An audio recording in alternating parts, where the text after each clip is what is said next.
afternoon and welcome to the second Rate the Debate conference. This is part of the Media Mutinies conference series where we focus on the trends that define journalism and democracy in India. One such trend, one such media mutiny is being led by women in journalism today. Women in India are only conditionally visible to the society, to the government, and even to their own families. What is conditional visibility?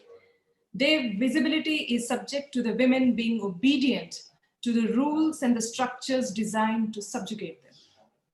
Their time, their energy, their life, even their imagination serve as resources for the more powerful segments of the society. Their exploitation is justified by tradition, by law, even by birth. Women who submit to the exploitation are praised for their forbearance, for their sacrifice, for their kindness, and their forgiveness.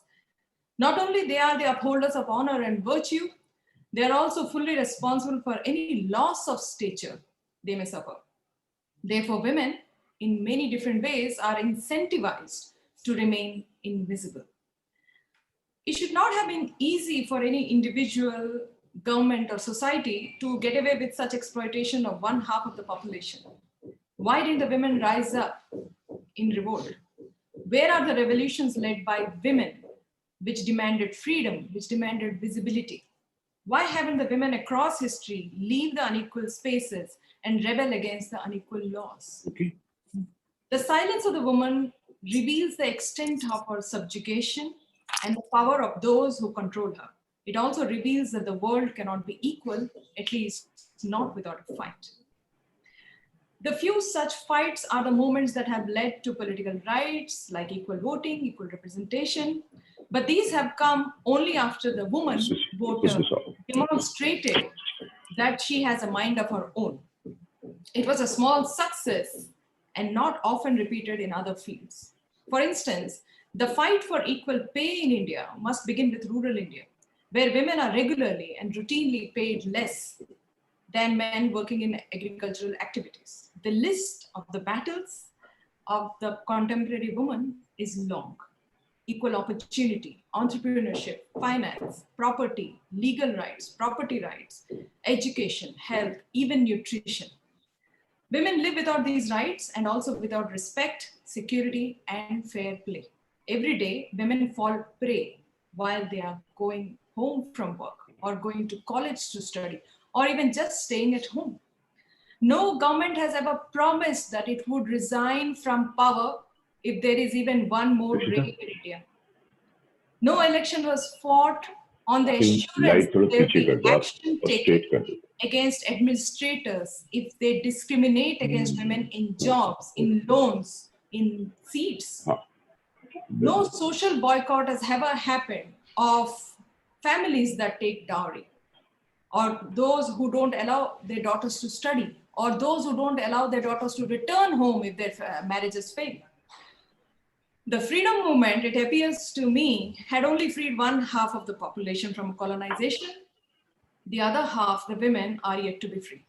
There is no point in referring to the constitution and the laws because those who are supposed to uphold these rights prefer patriarchy over emancipation of women. That is why I have said and written before that India is half democracy, where one half of the population is exploited by the other half. The silence of the woman is different from any other kind of silence. It is the kind where even when they speak, they're not heard by anyone, especially the media. Let me give you some statistics. Every eligible media organization sends names for recognition with the Government of India and accreditation. According to these numbers, there are 158 editors registered with the Press Information Bureau, of which only 26 are women editors. These figures are 2020 though, so they are pretty recent. Then of the total 1,499 correspondents, only 232 correspondents are women. It is clear how many media organizations have women in crucial decision-making positions or even in positions where they can decide how news is covered. The exclusion of women at the top in media has a serious impact on how gender battles are perceived on the ground and how the audience understands them.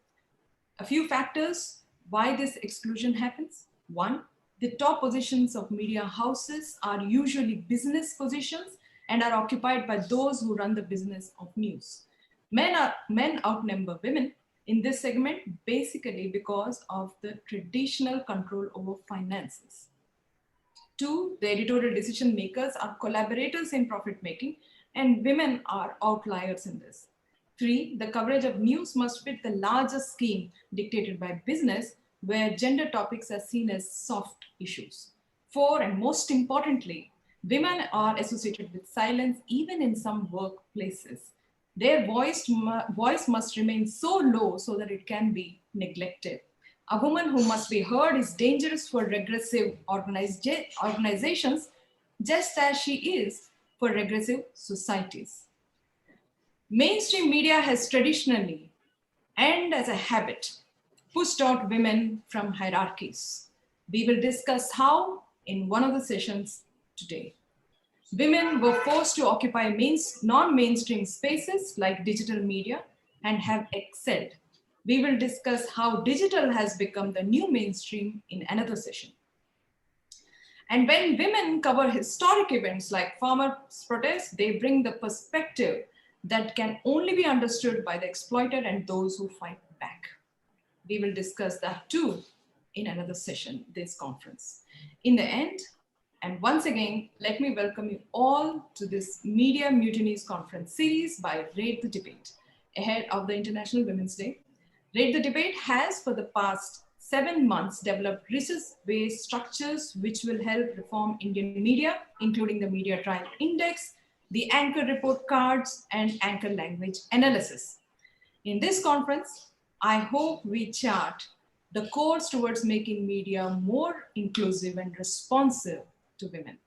As the brilliant speakers of this conference show, in the imagining of a better world and a better India, there is no difference between a man and a woman.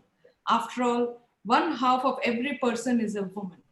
And until every woman is happy and is free, no one is happy, no one is free. Now let me conclude here. May I now request my colleague and an important member of Rate the Debate, Mr. Aaron Mirza, to introduce the panel for session 1.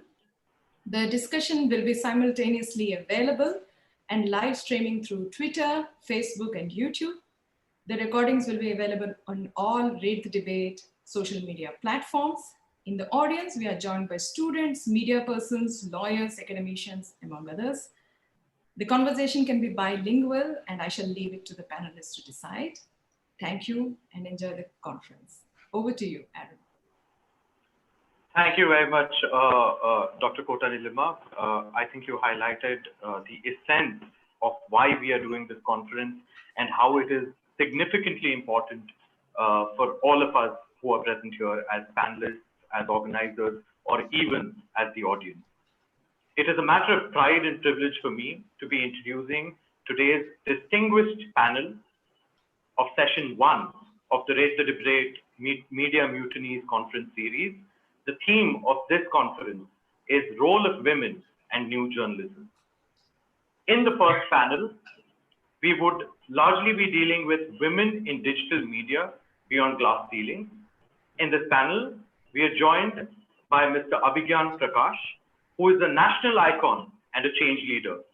In the times of intense media criticism, when television news is accused of sensationalism and agenda, Abhigyan is widely known and respected as a differentiator with class, credibility, and trust.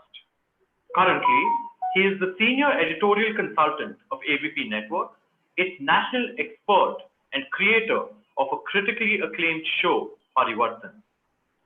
Abhigyan has received the President Medal and was also among the top 100 young achievers declared by the Society magazine.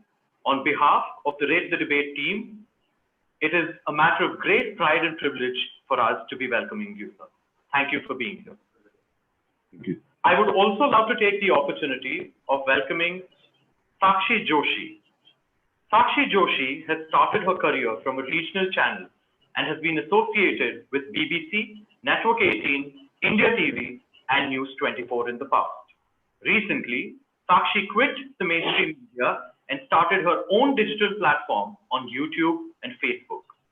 Sakshi feels more liberated in terms of choice of stories, gets to do the kind of journalism she wanted to do.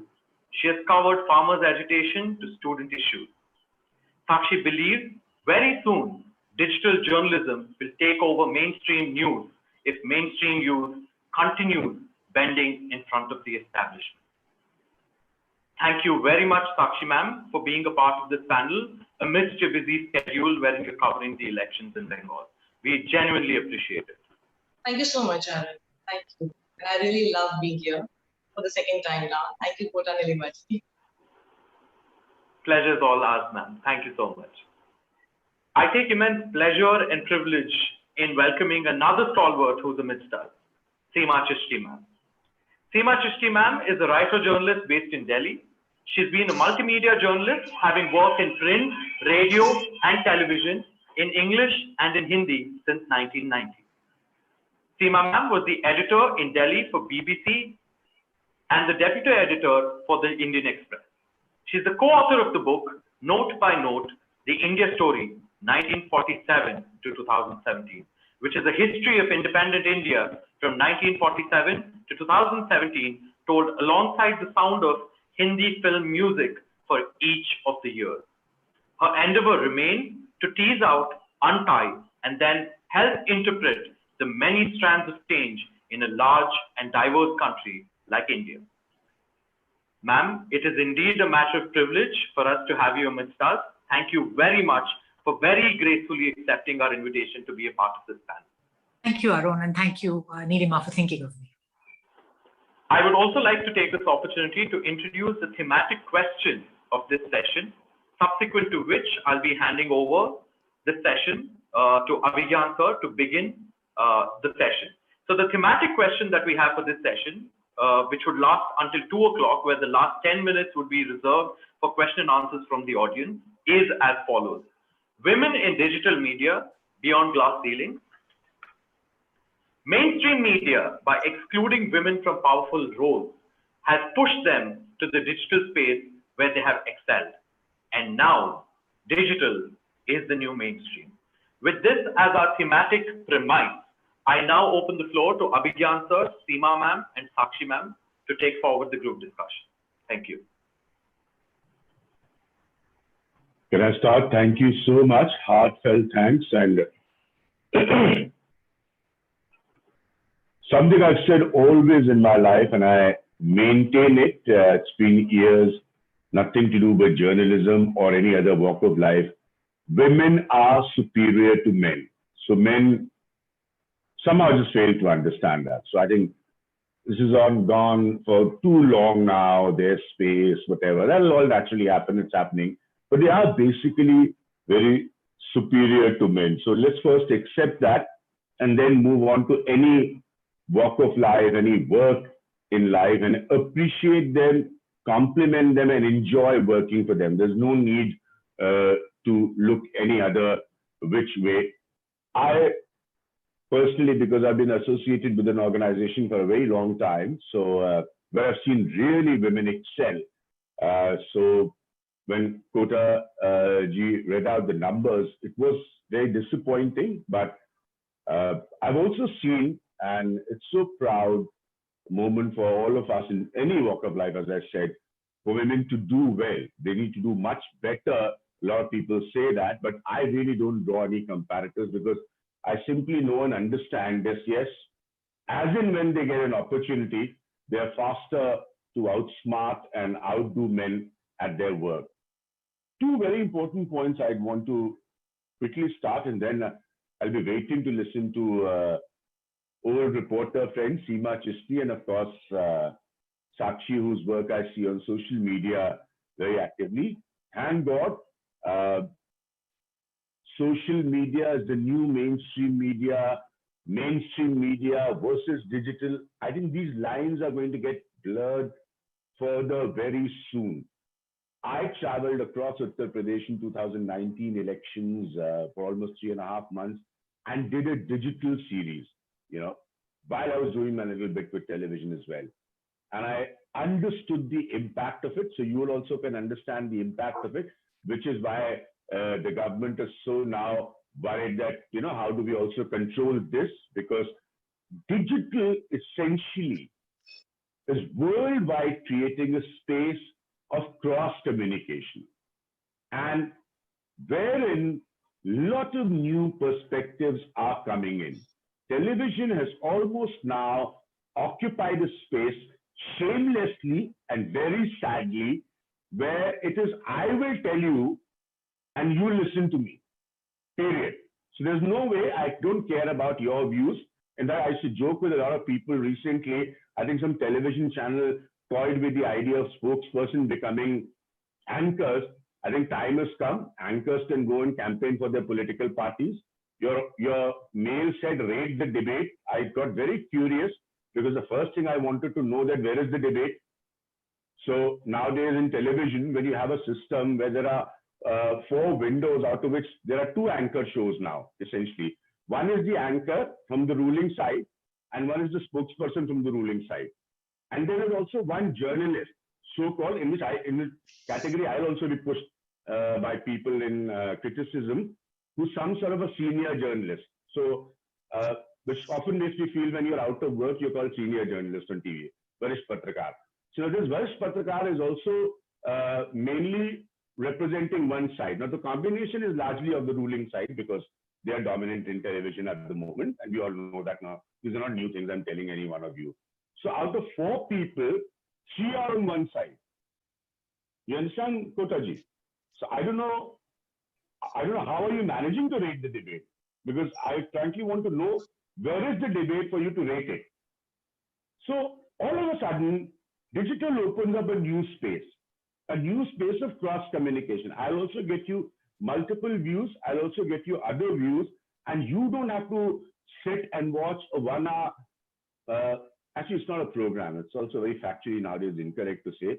You watch 1 hour of advertisements in which news comes in the form of some screechy, streamy, so-called debate in between. So it's 1 hour of a news wheel, supposedly, but it's actually 1 hour of an advertising wheel, in which we all know the television time calculation. I'm sure Sakshiji also knows about it. So whatever little time you get out of the 1 hour wheel of advertising, you also do that in the form of debate.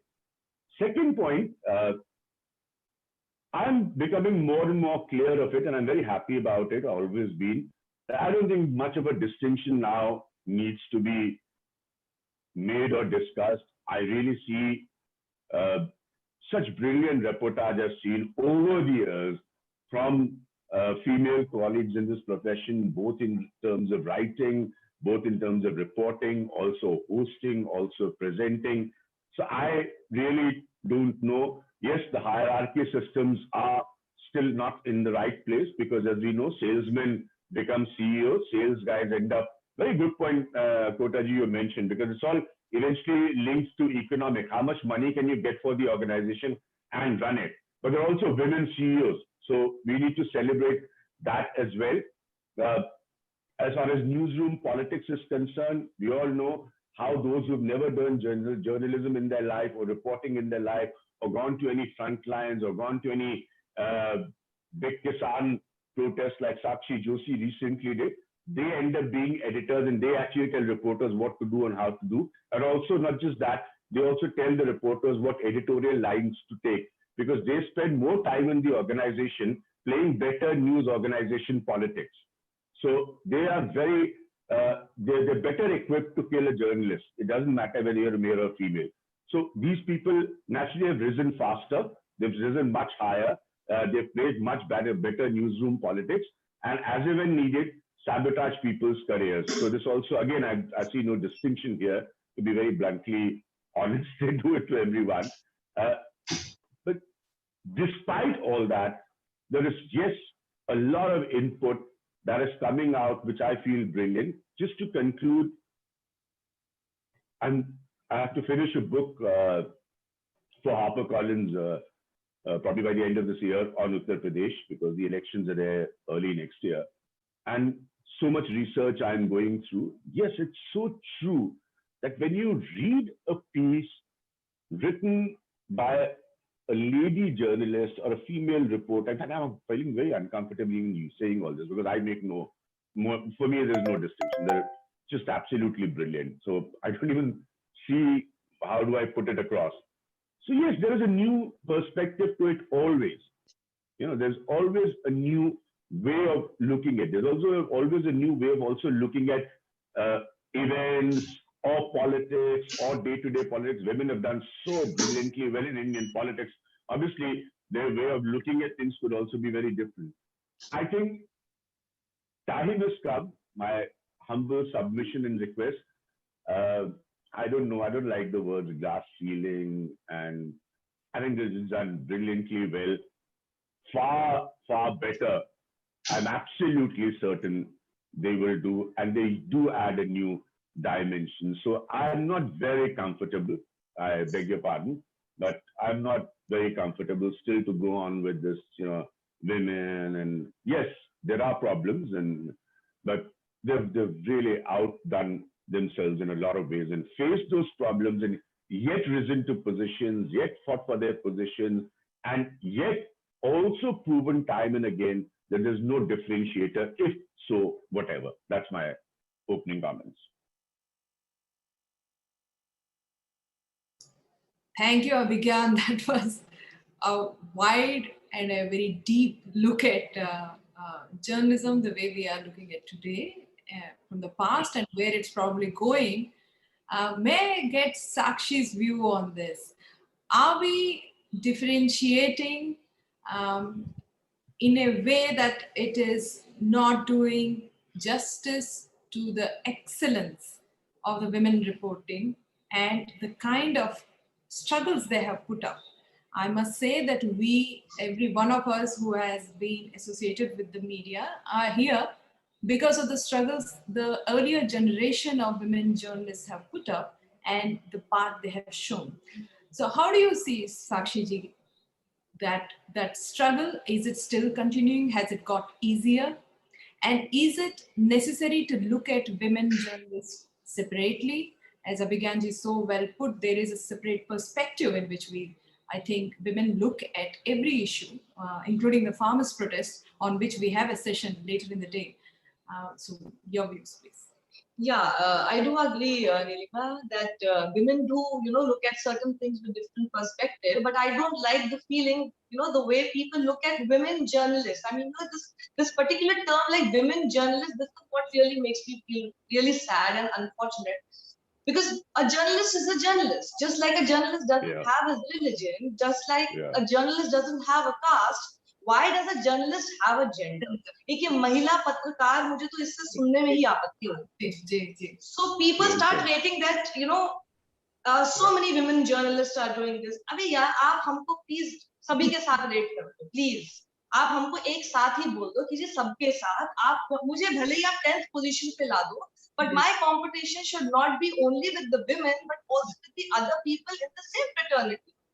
मुझे ये पूरी बात ही अजीब लगती है, जिसको अभिज्ञान जी ने भी अभी मेंशन किया. सीरियसली वो बहुत ही हर्ट करता है. Seema ji would also agree with that. उन्होंने इतना काम किया है. Seema ji is a very old name, हमारी सीनियर हैं. हर जगह मैं बीबीसी में गई तो मैं वहां पर इनका नाम सुनती आई हूँ. लेकिन she would also agree with one thing, that everywhere challenges might have changed their faces, but every time we have a different challenge, and every time a woman always has to prove herself. I don't know what for. आप अगर किसी channel में काम कर रहे हैं, even for like 10 years, still you will always have to prove yourself against any male member who is your counterpart, right? I don't understand why. People will start looking at your age. People will start looking at your hair, graying. People will start looking at your wrinkles, your body figure, your makeup and everything. They don't look at that when it comes to a man.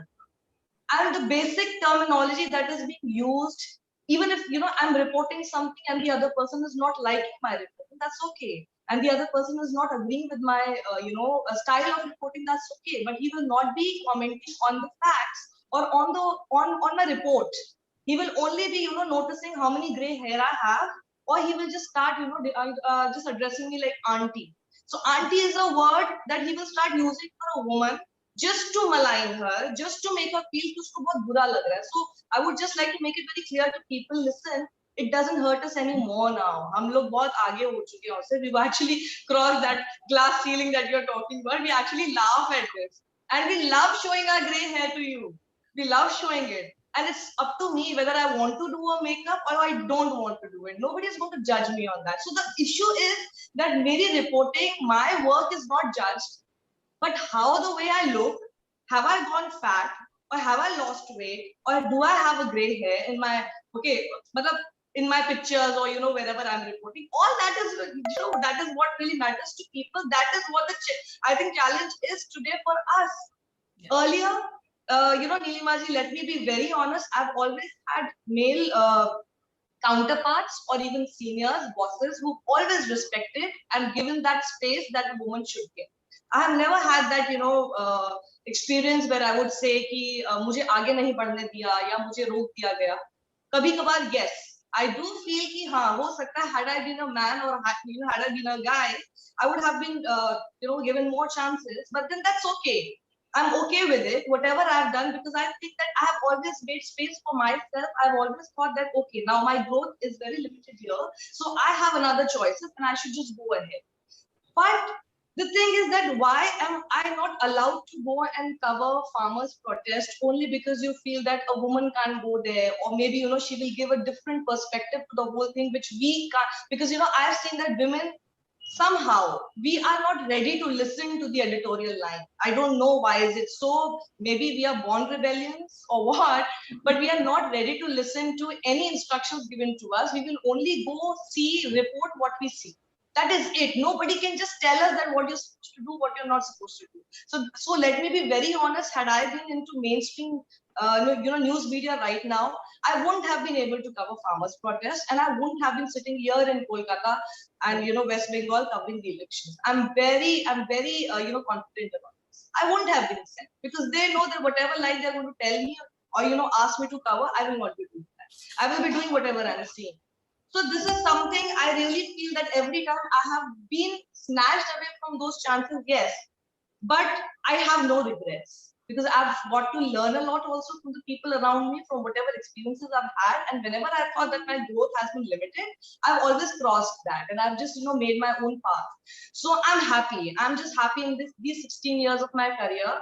And I have no issues being a woman, and I don't have any kind of challenges to face because मुझे लगता है वो सारी चीजें have just, since the time you're born, Nilima ji, you will also agree, and Seema ji will also agree. I'm so sorry, Amikyanchi, you can only, explain this through our words, but because we have felt that in every walk of life, be it, in your family or be it with your relatives or anybody, they will always doubt you. They will always suspect you whether you will be able to flourish or not, whether you will be able to succeed or not. They are always doubtful.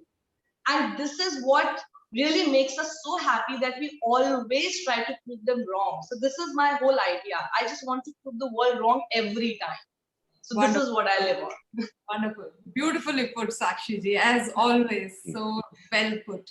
Seema, I think you bring with you a wide range of experiences from different sides of media. Now, one of the things which Sakshi said, and it really is so true, and what Abhigyanji also said, is about the doubt, about whether women will succeed or not. One, I wanted to really get your thoughts on that. The second thing is... No, I have never had doubts. No, not you. I'm completely of the opinion that there's no need even to make any of this. Sakshi is so true. I love listening to her right now. There's no need. No need. I think all that is over now. That's what I was saying. That that assertion, that confidence has to come from the way we have, the way women have covered various issues across the history of India. So that confidence has to come. But Sakshi is also right that there is a societal suspicion. There's a doubt which is inbuilt into not just the society, but also into a woman's mind that are we going to succeed or not? It's wonderful when that is taken as an inspiration sort of to go forward. But in some cases, maybe it can also hold back women. Now, that's where I thought I'll get Seemaji's view, because one of the things which I also wanted to know was about this woman, Mahila Patrikar. Why is she a target more than anyone else? This Mahila Patrikar gets trolled more. She gets, there are personal, comments about her more. Her points of view, as Sakshi so correctly said, is always surrounded by some suspicion that is it completely right? Is this going to be in tune with our policies in media organization? Why is that, Seema? So it was a delight listening to Abhigyan and Sakshi, Nilima, you two, a bit like time travel, actually, going back to waters and breaking our footwear and getting a headache, covering early 90s and the 2000s. So I want to just pull away from this and maybe be a bit of a contrarian on this, because while I'm a big fan, and I hate it, I don't even self-identify myself as a feminist. And I think that, writing, journalism is something where women have been, even historically, have had space, have been able to kind of assert themselves and all, but tragically haven't. So I'm interested in the questions of what is it in our society and our politics that actually makes it an issue. And I'll just go on a lighter note, which is actually not very light, but Sakshi very rightly mentioned gray hair a lot of times. Internationally, this is like a huge issue, that women anchors will not really be allowed silver hair. Men are welcomed, you're wise and intelligent. Women are possibly menopausal and over the hill. So off you go. So you have to kind of be you need to like cover up and, put Nerolac on your hair. So there was this whole debate there, and this historian called Mary Beard, she led that debate on the BBC, and they got women anchors to come in with silver wigs and hold the debate and see the difference in how people felt. And so this is like, these are very serious issues of appearance, of which frame women, which try and Barbie dollize them and fit them into spaces. I want to look at, of course, so Indian Express isn't like that, BBC isn't like that, the NDTV isn't like that, places where Sakshi has worked are probably not like that, we assume. But there are still huge structural issues which make it tougher for women to just get ahead. There was this other remark also, that why are women who are prominent in journalism, why are they so good? They are so good. Well, they have to be very good to be able to get there. So the kind of fight that they've had to wage, so much of weeding out has happened that they had to be startlingly good to get where they got. So I think this kind of glass ceiling, sometimes a concrete ceiling, and sometimes a very pakka anarkali type diwars do exist, and we must recognize that. These structural issues have been with us forever and ever. They've very much been there in mainstream media. There was a very interesting report I want to draw your attention to. This is out in 2019. It was done by UN Women and Media Rumble, called Gender Inequality in India's Media. It came as a huge surprise to me too. There are no women in leadership positions in 6 English and 7 Hindi newspapers surveyed till March 2019. In magazines, things are slightly better. It's 13.6%. Television is 20.9%. Digital is good. It's 26.3%. Good given the low it is in print. Opinion pages, it's appalling. In terms of national security and defense, more than 90% is men writers. On gender issues, you find 3% of what this organization found gender issues found mention. And the portrayal of women and issues, highly, highly minimal. So I think from a world of the structured mainstream world, this kind of move to digital, no doubt, it is more. And as Abhigyan very rightly put it, given the government's attention to it, everybody in digital should be very flattered, that so much of attention and thought digital space, which clearly means we matter and there is a lot of importance in this space. Of course, because that's a hungry beast, it needs to be fed continuously. So women, you need good talent, and it's like sports and music, that if you're good, it'll show. So digital has that element of you stand up, you jump out, and you're there 24/7. It's largely unrestricted. It doesn't have the kind of barriers that mainstream media has. What worries me right now, and which is where I want to draw this discussion, is the kind of, so I would like to believe that there's no difference between men and women and digital, we're all free, we're all cool, etc. I don't find that to be the case now. And what I worry about is this kind of trolling, the sexual online abuse, the kind of stuff that Swati Chaturvedi, one senior journalist, Varish Patrakar, wrote about the whole troll factory. the IT cell.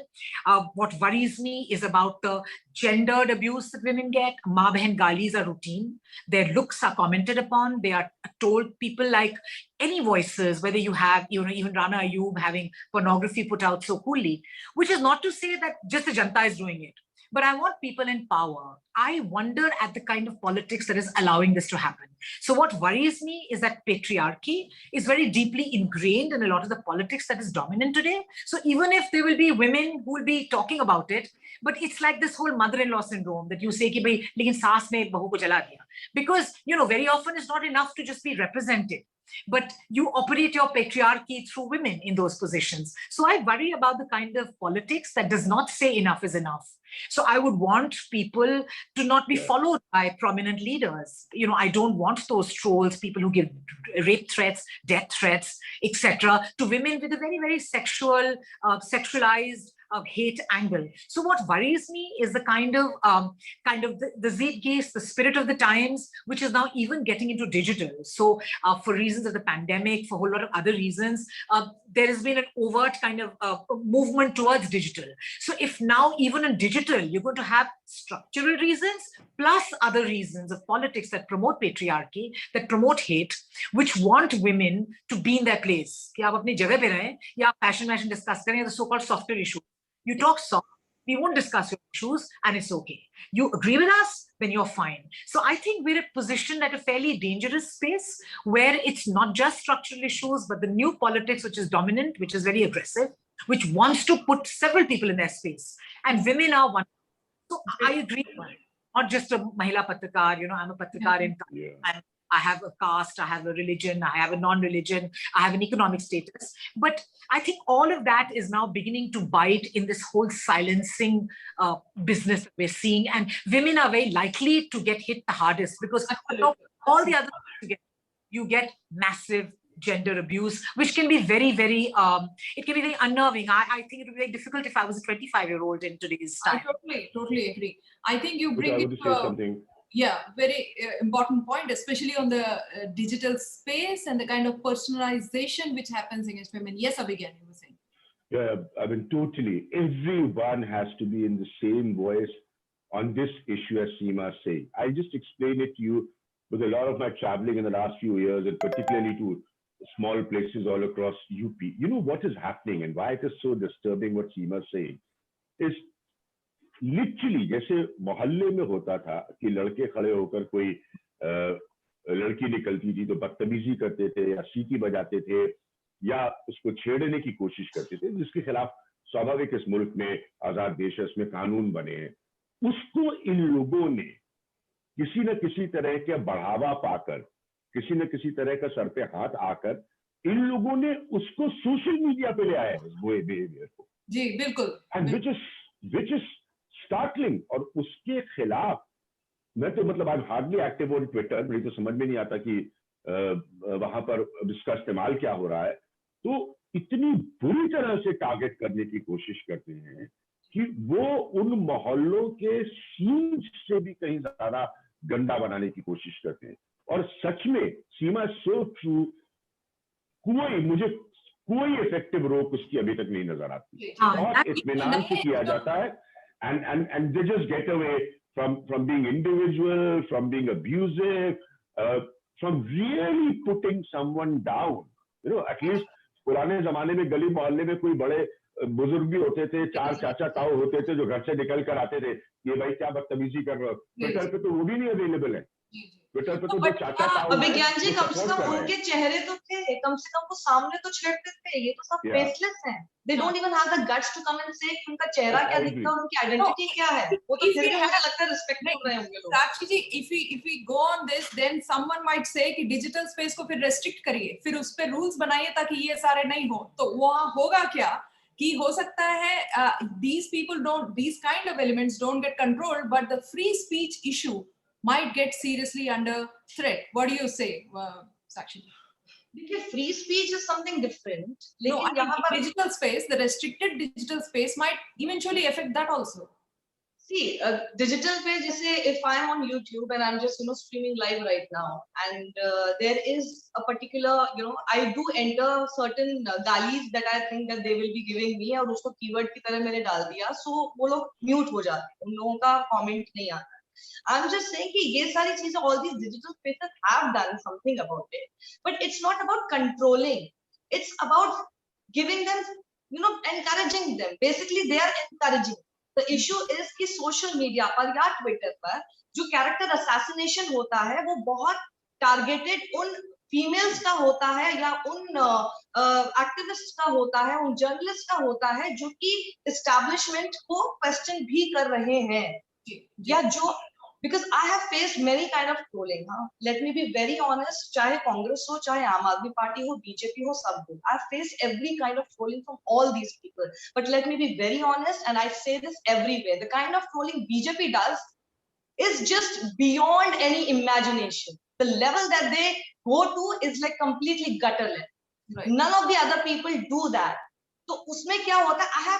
I have seen this happening with me, with any other woman. So now the thing is that इन लोगों को अगर आप encourage करेंगे, मैं कह रही हूँ कोई भी ट्रोल हो, जो भी गाली देता है उसको encourage नहीं करना है. ये parties को करना चाहिए. Why don't these political parties work towards making a healthy environment? भाई आपके trolls, मुझे आप troll करो, मुझे कोई trolling से problem नहीं है.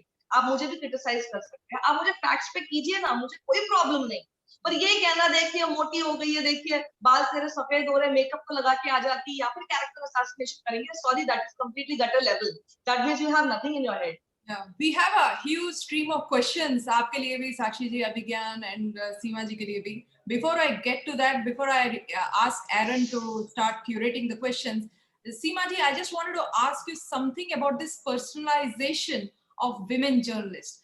What you said is very right. There is a kind of a immersion of the identity of the journalist into the kind of news they are covering. And as Abhigyan ji just said about the research for his book, he's saying that when he's looking at women writing about certain issues, there is a different way of looking. So are we looking at a time ahead where, when you are reporting something, you have to remember your gender, your caste, your region, your language, everything, and then put it out there? Is that actually good? Because then you are putting it out all there in a kind of a transparent, more objective way? Or is that not how journalism should be? Well, it's a tricky one because it can be double-edged. Yeah. If everybody is going to, this is part of this whole selfie patrakarita, this selfie journalism. I mean myself, I'm a part of the story, I'm part of the shot, etc. So this is a much bigger debate on how immersed should I be in my story as a narrator's eye and all that. I think that is where we need to keep a bit of my clinical forensic, I'm teasing body part and I have to do with the guts and do a narration and write this piece to people. So I think that's where the whole business, I think that's where a lot of problems are coming, because if everything is all self-edited, then there's a problem. There's a problem with wretched television channels. They're all the yowling anchors are editors-in-chief. So who's going to check them? So, I think that's where maybe if there's a filter or somebody's sending out maybe Dalit patrikars, women patrikars, or upper caste male patrikars, and then you try and piece it together. So the whole quilt gives you a better picture. Sure. So I think, sometimes there may be a case for putting it out there, but I'm not a fan of doing something differently because I'm Mahila. Because I'm not going to go and cover a parliament session differently because I'm Mahila. Yeah. But it's that somebody else, then maybe my editor, or if I'm part of a larger thing, has to put those slices together. Right. So it's not problematic if everybody is looking at the gaze of Seema as a right. That's a huge burden on the patrikar. It distorts the news story if everything is coming out, and then I remain a Mahila. Yeah. This on me, that it's a huge cross to bear. Yeah. I wanted to get Abhigyanji's view on one thing before I hand it over to Aaron. That you said that the mainstream, and it's been my experience also, and I'm sure everyone on this panel will also agree with me, that some sections of media organizations have inordinate amount of power, sometimes unjustified, to even kill a very good reporter, journalist, or a career which doesn't go forward. Do you think the digital space is the place where such excellence can come to shift and also flourish? Yes, of course. Worldwide, it is proven, and there's no doubt because and very good point Seema made. I'm sorry to say, but yes, there's enormous obsession about me, myself, me in the fame, me in the voiceover. See, please understand, digital will also be very critical towards you. So it'll be very faster. It'll be faster in terms of criticality.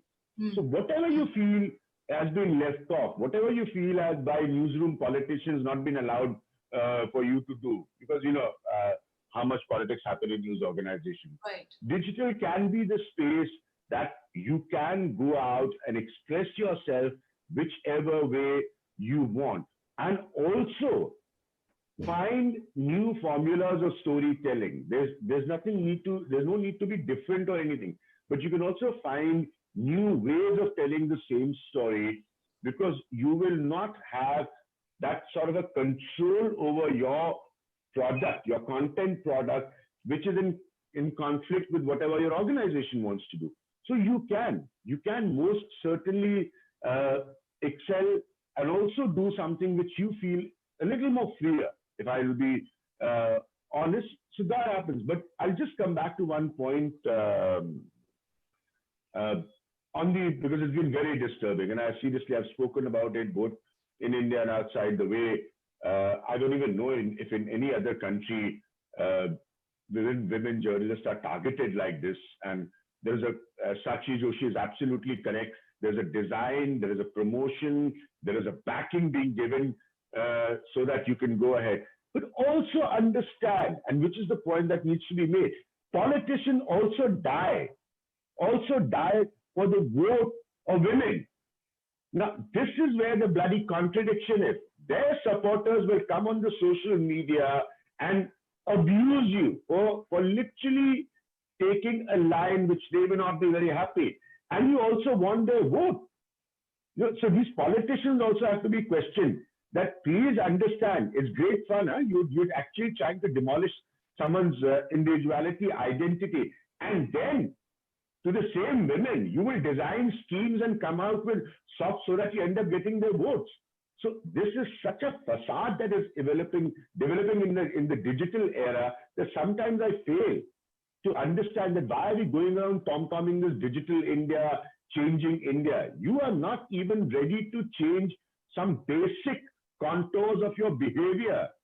This is 2020. How many years you've been through independence? These are very serious issues. Wonderful. We need to keep speaking up now. Yes. Aaron, may I request you to quickly go through the questions? I know we have overshot the time. This is a wonderful conversation. We could have gone longer. And could you just direct the questions, please? Absolutely, ma'am. My heart just couldn't agree with, asking to give reminders about time reaching an end, because that's how engaging the session was. And I think that's also reflective in the fact that we've got more than 10 questions. But because of the fact that we are on a crunch time, I'll be taking as many as we can within our time limit. The first question is to Ms. Sakshi Joshi. It's a two-pronged question. The first part, which I think is already answered in your speech.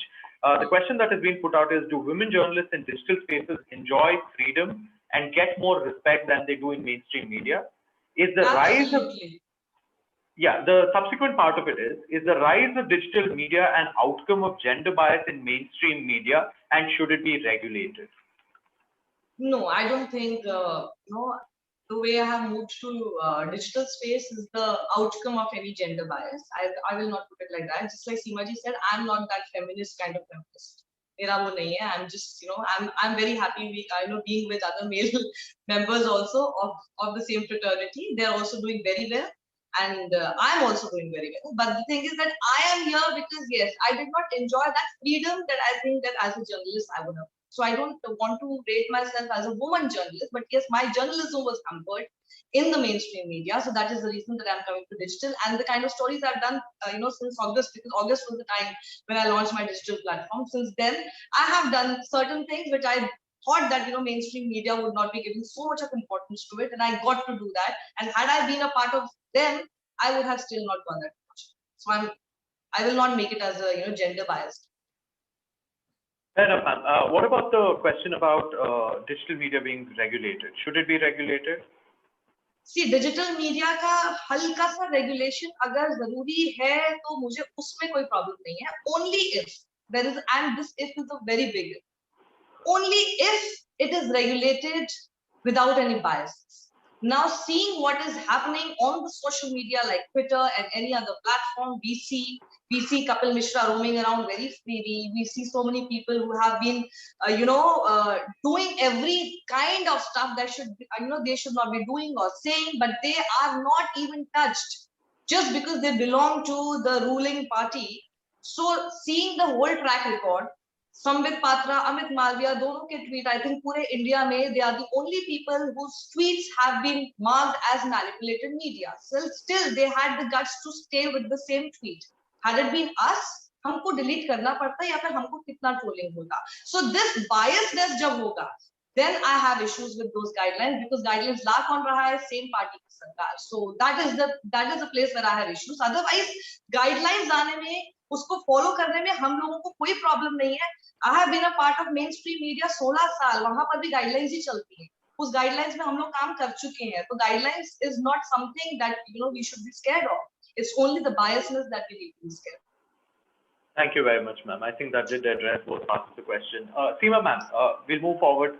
First, I'd really like to know your opinion on regulating digital media platforms as well, especially in light of arguments of free speech and how they can be moderated. And subsequently, I'll take the other question that is there. See, on digital media regulation is a very hot subject because of these desperate things that are going on. This is not regulation. They're wanting to control the narrative. So control is out, throttling is out. Regulation, digital should be subject to the same regulations that offline media is subject to. After all, it's a reflection of offline life. So if somebody is being offensive, if somebody is giving a rape threat, if somebody is doing inappropriate news, they should be dealt with like people are dealt with in offline. There is a press council. There's other methods of regulating, of self-regulation of offline media. Digital should be subject to that. I think critically what comes in, what will improve spaces is when real life and real politics improves at a show. And number two, when women get up, recognize it. So we are not embarrassed when we're abused and we get up and say enough is enough. Because women a lot of women are embarrassed. They take the trolling. They don't like saying all that. That acts, people get more and more kind of assertive about it. But if women speak about it and say enough is enough, and they're supported by their male colleagues, that would, add itself to regulating it. So I think it's a little more complicated than just getting Sarkari Babus and the government of the day to come and regulate me. That's a bad idea. I think that does sum up the sense of it really well. I'll just get Abhigyan sir in between, and I'll come back to you, Seema ma'am, in just a second. Sir, you spoke extensively about how political parties need to undertake a great level of self-awareness and self-regulation with respect to how their cadre or supporters function. Do you think the same needs to apply to mainstream media as well? Because you see in mainstream media as well that there is an element of gender bias that is reflected when shows take place. So how should that be regulated? So isn't the onus... Two very clear points, and very quickly, because all of us have to leave. Firstly, understand the point that Seema is making. Repeat it to everyone. Control/regulation. Regulation is a different word, and in the name of regulation, trying to achieve control is something different. Every free speech space has to fight any kind of control. Please don't mix up the two, and that is what the Babus try and present to you. Secondly, if you don't learn from your mistake, which is for the mainstream media, and they are certainly not learning from it, no political party, and I and Seema, two people here can tell you, no political party would not want media to be under some sort of a control for themselves. Forget Congress, BJP. We've seen history of India. Please understand. So you don't learn from your mistake, they will come. The best that suits political parties is a deeply divided media, vertically split media, which is precisely what is happening. They will gain from it. Who will not gain? Do you think Congress, which got emergency, will not learn how to control the media if ever comes back to power? So please understand, we have to learn our lessons faster. Otherwise, you will have some IND ministry committee babus sitting around telling you that, this is what you've done is wrong. This is what is perceptible against some sort of a national security issue. See, these confusions have happened worldwide. India is not an exception. We also have to learn. There's no doubt about it. Absolutely, sir. Absolutely, sir. Thank you very much. I'd now like to ask Nilima ma'am to kindly give the concluding remarks of the panel. Ma'am, please. Thank you, Aaron. Thank you, Abhigyan-ji. Thank you, Sakshi. Thank you, Seema, for all your time, opinion, sharing experience from the ground. I think the audience is greatly enriched from your point of view because you bring in years of experience of not just dealing with journalists and the government, but also the field dealing with the people and issues of India. Thank you so much for joining us in this second Rate the Debate conference. Thank you very much.